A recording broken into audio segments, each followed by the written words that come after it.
Welcome back to my channel short trade. और आगे बढ़ने से पहले रिक्वेस्ट करूंगा सब्सक्राइब ज़रूर से कर लीजिएगा, क्योंकि इस तरह की इन्फॉर्मेशन आपको इस चैनल पर डेली बेसिस पर मिलती रहती है। आज मैं आपके लिए जो स्टॉक लेकर आया हूं उसका रिज़ल्ट आया है। रिज़ल्ट अच्छा है, लेकिन फिर भी स्टॉक में गिरावट है।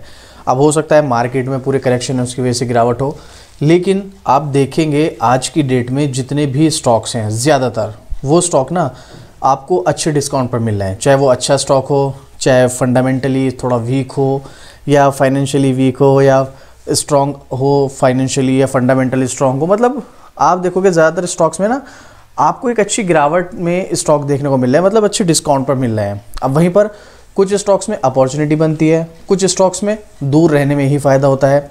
आज जो मैं आपको स्टॉक बताने वाला हूँ यहाँ पर दोनों सिचुएशन है, मतलब एक अपॉर्चुनिटी भी है और आपको दूर रहने में भी फ़ायदा है। अब ये बड़ा कंफ्यूजिंग सी बात हो गई, समझ नहीं आ रहा है हमको इस स्टॉक से दूर रहना चाहिए या इस स्टॉक में एज ए अपॉर्चुनिटी इसमें फ़ायदा उठाना चाहिए। चलिए मैं आपको बताता हूँ। सबसे पहले जो स्टॉक है वो है इंडिया मार्ट इंटरमेश। 2100 रुपये के आसपास का स्टॉक है। पिछले एक महीने की आप इसकी परफॉर्मेंस देखेंगे तो 5% गिरा है और पिछले 6 महीने में ये स्टॉक 26% टूट चुका है। अब देखो एक बात समझो, आप शॉर्ट टर्म में कोई भी स्टॉक जो ट्रेंड होगा वो हमें फॉलो करना पड़ेगा। मतलब अगर हमको शॉर्ट टर्म के लिए किसी स्टॉक में पैसा लगाना है तो उसके शॉर्ट टर्म के ट्रेंड को फॉलो करना ही करना पड़ेगा। अब पिछले एक साल की भी परफॉर्मेंस अगर आप इसकी देखेंगे तो 12.5% के समथिंग की गिरावट है। कोई बात नहीं, गिरावट है, इतना बड़ा इशू नहीं है। प्रॉब्लम यह है कि कहाँ से स्टॉक में तेज़ी आ सकती है। अब इसका जो लेटेस्ट अपडेट है मैं आपको इसकी न्यूज़ दिखाता हूँ। पहले आप देखेंगे तो टॉप स्टोरीज़ में 12 घंटे 11 घंटे 11 घंटे 9 घंटे पहले का है। मजबूत तिमाही नतीजों के बाद भी इस कंपनी के शेयरों को बेचने की होड़, 10% तक गिरा भाव। एक्सपर्ट्स ने क्या कहा, चलिए देखते हैं कौन से स्टॉक की बात हो रही है। तो आप यहाँ पर नाम पढ़ लीजिएगा, मजबूत तिमाही नतीजों के बाद भी इस कंपनी के शेयरों को बेचने की होड़। एक्सपर्ट्स ने इस बार क्या कहा, कौन से स्टॉक की बात हो रही है, इंडिया मार्ट इंटरमेश के बारे में। तो यहाँ पर स्टॉक 2100 रुपये के आसपास चली रहा है, जो कि मैंने आपको दिखाया। और यहाँ पर इसके रिजल्ट की बात करते हैं, देखिएगा ये है सालाना आधार पर कंपनी के नेट प्रॉफिट में 10% का इजाफा हुआ है, जो कि मैं भी आपको स्क्रीन की वेबसाइट पर चलकर दिखाने भी वाला हूं। दिसंबर क्वार्टर में कंपनी का नेट प्रॉफिट 121 करोड़ रुपए रहा। यहां पर आप देखेंगे रेवेन्यू भी बढ़ा है 16% का समथिंग। लेकिन अब जो सबसे ज़्यादा इसमें क्वेश्चनेबल, जो यहाँ पर क्वेश्चन मार्क बन रहा है, वो ये है कि एक्सपर्ट्स को किस बात की सता रही है चिंता। क्यों इस स्टॉक में एक्सपर्ट्स जो है थोड़ा सा इस स्टॉक में चिंताजनक है, देखिएगा मैं आपको बताता हूं। मनी कंट्रोल की रिपोर्ट के अनुसार 2 ब्रोकरेज हाउस ने इंडिया मार्ट इंटरमेश के कमज़ोर प्रदर्शन को लेकर चिंता व्यक्त की है। ब्रोकरेज हाउस एक तो नुवामा, देखो ये जो नुवामा है ये एक बहुत बड़ी ब्रोकरेज फर्म है, ठीक है। आप लोग बहुत से लोग फॉलो भी करते होंगे इनके जो ये अपना सलाह देते हैं, एडवाइस देते हैं, उनको फॉलो भी करते होंगे बहुत से लोग। तो नुवामा ने इसकी रेटिंग को जो है ना वो रिड्यूस किया है। ब्रोकरेज हाउस की तरफ से टारगेट प्राइस 2500 रुपये जो पहले दिया गया था उसको घटाकर 1970 कर दिया। यानी कि नुवामा के अकॉर्डिंग स्टॉक 2100 रुपये से गिरकर कहाँ पर आ जाएगा, 1970 रुपये के लेवल तक आ सकता है, ऐसा नुवामा का मानना है। ब्रोकरेज हाउस ने कहा है कि कोविड के बाद पहली बार कंपनी के सब्सक्राइबर्स की संख्या घटी है और ये चिंता का विषय है, बिल्कुल है भाई। इसके अलावा यहाँ पर ब्रोकरेज हाउस नुवामा ने न्यूट्रल रेटिंग दी है। इसको जो 3150 से घटाकर 1900 कर दिया है इन्होंने यहाँ पर। तो ब्रोकरेज हाउस सब्सक्राइबर संख्या घटने के लिए चिंता जाहिर की है, साथ ग्राहकों के जुड़ाव में भी कमजोरी का रुख है। मतलब देखो इंडिया मार्ट इंटरमेश के अगर आपका बिजनेस मॉडल नहीं पता है आपको क्या है, तो अगर आप कभी भी किसी भी चीज़ को गूगल पे सर्च करेंगे तो आपके पास कुछ ऐसे ऑप्शंस आएंगे जिसमें आपको इंडिया मार्ट का भी एक ऑप्शन नज़र आएगा, ये जस्ट डायल का भी आता है। तो अभी हम इंडिया मार्ट इंटरमेश की बात करें तो वहाँ पर क्या होता है ना कि एक सब्सक्राइबर बेस होता है उनका।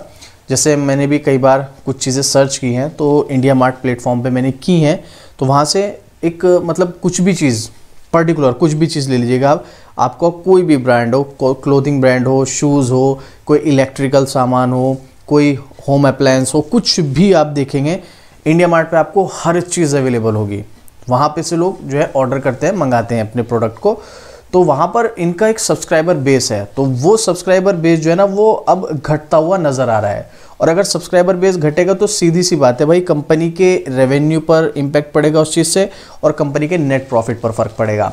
और अगर ऐसा होगा तो देखो सीधी सी बात है, कंपनी के जो फाइनेंशियल है वो थोड़े से कमज़ोर होते हुए नजर आएंगे। तो उसी को लेकर ब्रोकरेज हाउस ने थोड़ी सी चिंता जाहिर की कि इनकी सब्सक्राइबर संख्या जो है वो कम हो रही है। इसी के चलते इसमें जो पहले बाइंग रेटिंग वगैरह दे रखी थी उसको न्यूट्रल कर दिया है और यहाँ पर जो है थोड़ी सी चिंता का विषय बताया गया है। अब देखिए इसका रिजल्ट मैं आपके साथ शेयर करता हूँ। पहले 12,876 करोड़ की कंपनी है, इसका मार्केट कैप है। इंडिया मार्ट इंटरमेश, मैं इसकी डिटेल वीडियो नहीं बना रहा हूँ, बट अगर आप कमेंट करेंगे तो मैं इसकी बिजनेस मॉडल की पूरी वीडियो बनाऊंगा, क्योंकि कुछ लोग शायद जानते होंगे इसके बिजनेस मॉडल को, बट बहुत सारे लोग ऐसे हैं जो इसके बिजनेस मॉडल को नहीं जानते हैं। ठीक है, B2B पे काम करता है ये।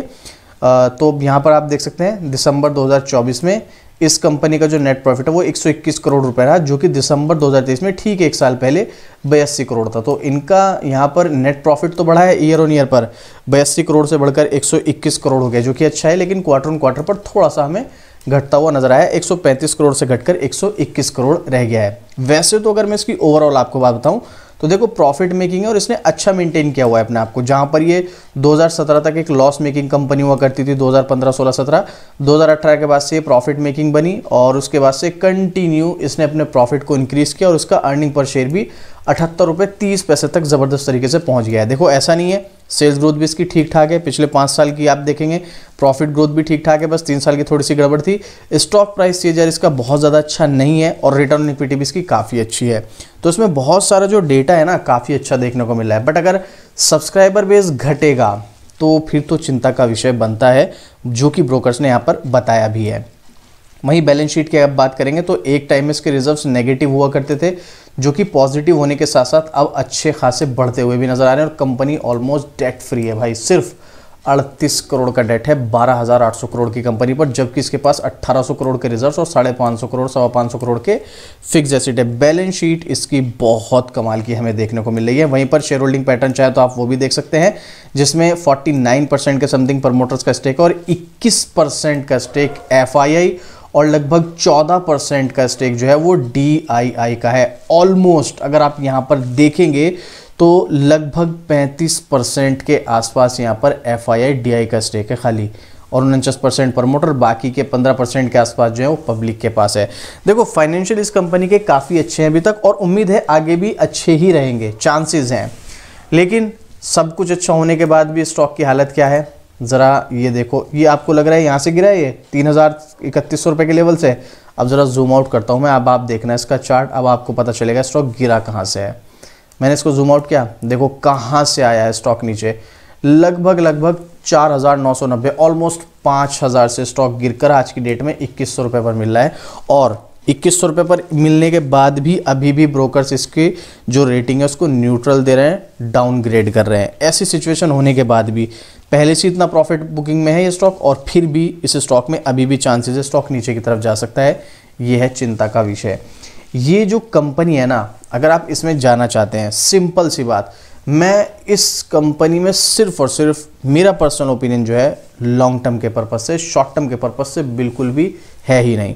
वैसे तो अगर आप रिस्क नहीं ले सकते हैं, वैसे तो मार्केट में ऐसा कोई स्टॉक नहीं जहाँ पर रिस्क ना लेना पड़े, रिस्क हर जगह होगा, बट ये कि कुछ जगह ज़्यादा रिस्क होता है, कुछ जगह कम रिस्क होता है। ये हाई वॉलेटिलिटी है तो यहाँ पर रिस्क ज़्यादा रहेगा। तो आप इसको बाय नहीं कर रहे, एंट्री नहीं कर रहे, कोई बात नहीं है, मत कीजिएगा, आप इसको वॉच लिस्ट में रखिएगा, आपका डिसीजन होगा। मैं सिर्फ आपके साथ इन्फॉर्मेशन शेयर कर रहा हूँ, आपको एंट्री लेनी है, एग्जिट करनी है, होल्ड करना है, जो भी करना है ये आपका अपना पर्सनल डिसीजन होगा। मैं सिर्फ आपके साथ इन्फॉर्मेशन शेयर करता हूँ। आप देखिएगा यहाँ पर एक्सपर्ट्स का ओपिनियन आपके साथ शेयर करता हूँ मैं।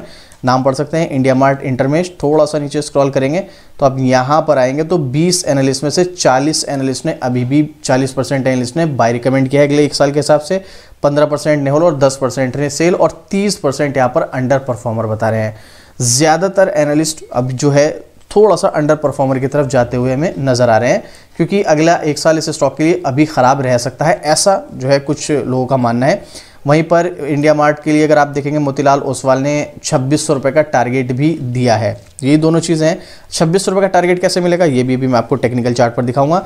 पब्लिक के ओपिनियन में 50% बाय, 25% सेल और 25% होल्ड। तो वही यहाँ पर 20-20, 50-50 का चल रहा है। मतलब कोई भी एनालिस्ट 100% श्योर नहीं है कि इसको बाय करना चाहिए। तो आपको 2600 का टारगेट कैसा मिलेगा वो मैं आपको बताता हूँ। देखो स्टॉक कंसोलिडेट चलेगा, लेकिन इस तरीके से चलेगा, थोड़ा ऊपर थोड़ा नीचे, थोड़ा ऊपर थोड़ा नीचे, थोड़ा ऊपर थोड़ा नीचे। तो इस थोड़ा ऊपर थोड़ा नीचे में स्टॉक 2600 रुपये तक जाने का दम रखता है। अगर आप रिस्क ले सकते हैं तो बाय कीजिएगा, 2600 रुपये के लेवल पर सेल कर देना। बट ये काफ़ी रिस्की ट्रेड होगी, तो मैं सजेस्ट नहीं करूँगा। और मुझे ऐसा लगता है कि आपको सिर्फ और सिर्फ अगर लॉन्ग टर्म का व्यू है तो ही इसमें एंट्री लेनी चाहिए, अदरवाइज नहीं लेनी चाहिए। बाकी आपकी मर्जी है, पैसा आपका है, डिसीजन आपका है। बाय करने से पहले अपने फाइनेंशियल एडवाइजर से सलाह लेना, नहीं है तो आप खुद से रिसर्च करना।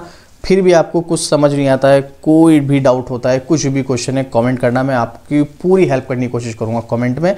और बाकी इस तरह की अपडेट के लिए आप लोग जानते हैं शॉर्ट ट्रेड को सब्सक्राइब कर ही लीजिएगा। साथ में डेली स्टॉक मार्केट की न्यूज़ के लिए शॉर्ट्स वेन्यू को भी सब्सक्राइब कर लेना। यहाँ पर भी आपको स्टॉक मार्केट के बारे में डेली अपडेट मिलती रहती है। तो चलिए इस स्टॉक के बारे में अपना ओपिनियन शेयर करना आपको क्या लगता है, और मिलते हैं फिर से इसी तरीके एक और ज़बरदस्त जानकारी के साथ। जय हिंद।